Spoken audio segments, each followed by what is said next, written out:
Hello, and welcome to my presentation. My name is Shane Corcoran, and this presentation is for Org 610, Organizational Theory and Design. And today we're going to be talking about reviving Eagle EV as a part of Module 7, and this is assignment 7.2. So let's go ahead and get started. So where we sit today is Eagle EV is attempting to revive the firm after the sell-off of its products and intellectual property. In the revival or renewal phase, firms are faced with drastic changes to alter their current plans that were part of the decline to then start a new org or transform what remains of the organization. The CSO of Eagle has formed project teams and a task force to analyze issues and find solutions. What are my recommendations for the CSO? Does Eagle reinvest in the EV market? Does it split other companies? Is there another way forward? The goal is growth. So for today, we're going to be talking about where we are, the opportunity search, and then my recommendation for the CSO. Okay, so on the left-hand side is, or was, I should say, the mature organizational structure that was in place for Eagle EV when it was at its heyday, right, at its height during its most mature phase. What we see on the right is the, sort of what was left or what was sold off to the to our competitors.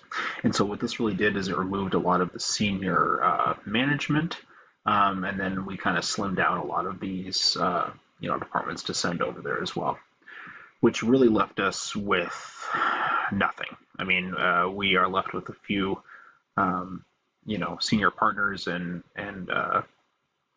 scientists, just a small band of people that that's kind of it. So we have a nice stockpile of cash. We have a few of the people that were in key roles, and the knowledge that kind of got us here. So Eagle has progressed like so many companies prior, and they've really followed a very predictable life cycle. So there's many features that got us to where we are. But I think you really, Professor, I think you really helped articulate really well when you said, like, if a business fails to take a proactive stance toward organizational lifecycle changes, it will likely fall into crisis and decline. And I think that was sort of the case here. We let a lot of stagnation sort of play in, and probably took a more of a too big to fail mentality. And that sort of kind of bit us. So where we are right now is, we don't, again, like I said, we only have a few leadership people that were in leadership. We have the knowledge and experience from our previous endeavors, and then a nice healthy sum of money to start engaging with. So let's figure out what to do here. But before we kind of look at the opportunities ahead, I also want to kind of mention too the Lippitt-Schmidt model, and the importance of kind of understanding how predictable this probably really was. So we have the development stages and what's of concern from a kind of organizational personnel perspective at each stage. And so the one that we're focused on here is number 5, which is the ability to achieve uniqueness and adaptability, and the key is whether and how to change. And there's consequences if we not meet that, which is unnecessarily defensive or competitive attitudes, division of energy, loss of most creative personnel. And so Lippitt and Schmidt go on to say, like, this can be handled in 2 ways, right? Like, that's what happens if we don't meet this, but what we could do is we take a full advantage and provide growth opportunities for our personnel, is what they recommended, and kind of leveraging some of our uniqueness. But again, if we don't do this, which a lot of companies fail to see, the small changes that you can do to turn this around, uh, then we'll kind of see our demise as we saw. But I do want to mention that, like, where we failed at six, I don't necessarily, or where we failed at five, I don't think we necessarily failed at six. And I think because we were able to keep, um, in the public eye in a good light, and really, should I say, not in a bad light, we were kind of stave off total bankruptcy and profit loss, and we looked, like an ideal candidate for a buyout, which we were. All right, so opportunities, opportunities everywhere, if you know how to look. So, first up, I think it's really understanding where these opportunities is understanding your customer. Um, I think it's really important to understand the value that your product provides the customer. I think it's important to understand really what the customer is looking for and what problems they're trying to have solved. It does nobody any good to produce a product that doesn't really have a need. So we need to understand the customer's wants, values, and where we can provide value to them, and really, really focus on that. Um, Kuglielski really um, really stressed this in his article, and he's a change leader for UI. And he said, understanding your customer base is one of the first key steps to success in business. Without knowing who your customers are, what they want, and how they wanted to get it from, and how they want to get it from you, your business could struggle to come up with an effective marketing strategy.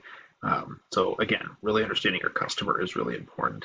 And then I think additionally, especially where we're at today and in Eagles, sort of landscape and the opportunities that await us, is really looking at taking a step back and looking at the total ecosystem as well as the strategic supply chain. So the ecosystem being different partners that we have who we want to use their names to kind of increase the value of overall product. Look at that ecosystem and how we could gain an overall edge or foothold. Additionally, looking at all of the different parts and materials that it takes to build anything, and seeing if there's an opportunity there for us to invest our resources. Um, with all that being said, this is my recommendation. My recommendation is that we take our money and our knowledge and our market analysis and go after a small engine lawn and garden machines firm and acquire it through a merger and acquisition. I don't think there's any reason at this point to start at square one. And in fact, I think if we are able to capitalize on an existing company's um, current business model, especially with what we know, we can acquire them and begin to use their current revenue stream as a way for us to do uh, extensive R&D.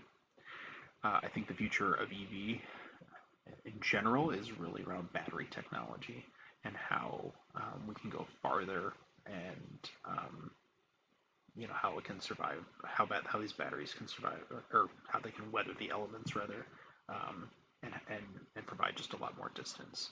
So I encourage us to acquire this company, and if it's not profitable, well, I hope we buy one that is, somewhat profitable, but invest the resources that are needed to make it profitable. But then really devote a lot of our energy into R&D to expanding our battery technology that we can test on these smaller engines. Or smaller machines that would require in the past, like a small engine, as a way to kind of product test and really hone that technology. My hope is that within 3 to 5 years, that Eagle lawn and garden machines would be able to branch out into um, larger machines with the battery technology that we have, and really provide an exceptional product for our customer base. which could grow. Now, I do understand that we do have some competition in this field, with Ryobi being a major competitor. Um, Remember, though, that this is just a means to an end, and as a way to product test and acquire some cash all along the way. So this is my recommendation, and I look forward to seeing everybody in that experience.